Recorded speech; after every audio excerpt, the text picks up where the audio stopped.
ఇక్కడ మనం చూసే అన్ని కూడా ద్రాక్షలో రెజిన్ వెరైటీస్ ప్లస్ ఇక్కడ ఏందనమాట ఇవన్నీ కూడా డిఫరెంట్ వెరైటీస్ అనమాట. ఇక్కడ మేము ఈ కిస్మిస్లో కూడా మేము ఏందనమాట మామూలుగా మనకు ఈ రెజిన్స్ తయారీలో మనము ఇథైల్ ఓలియేట్ అనే ద్రావణంలో మనం వీటిని ముంచి 1% ద్రావణంలో ముంచి క్విక్ డిప్ మెథడ్ అంటే మనకు జస్ట్ అలా ముంచేసి మనం బయటికి తీస్తాం. జస్ట్ 1 సెకండ్ అట్లా అంతే.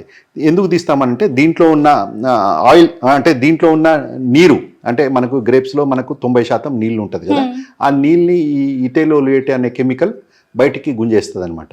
అంటే అబ్జర్వ్ చేస్తుంది. అబ్జర్వ్ చేసేసి దీంట్లో ఉన్న వాటర్ని తొందరగా ఆవిరి అయిపోయేటట్టు చేస్తుంది. ఎందుకు ఇథైల్ ఓలియేట్ యూజ్ చేస్తామని అంటే మామూలుగా ఇథైల్ ఓలియేట్ చేయకుండా మనం ఇలా పెడితే ఏంటనమాట గ్రేప్స్ మీద ఎక్కువగా మనకు ఫంజిసైడ్ అంటే ఫంగస్ గ్రోత్ అనేది ఎక్కువగా వస్తుంటుంది. కాబట్టి మనం తొందరగా దీంట్లో ఉన్న నీటి శాతాన్ని బయటికి తీసుకొచ్చేటందుకు ఇథైల్ ఓలియేట్ అనే కెమికల్ని మనం వాడుతుంటాం అనమాట. నిజంగా సార్ ఇవి కిస్మిస్ అయితే మనకు బయట మార్కెట్లో చూసిన వాటికన్నా ఇవైతే చాలా టేస్టీగా ఉన్నాయి, చాలా స్వీట్గా ఉన్నాయి.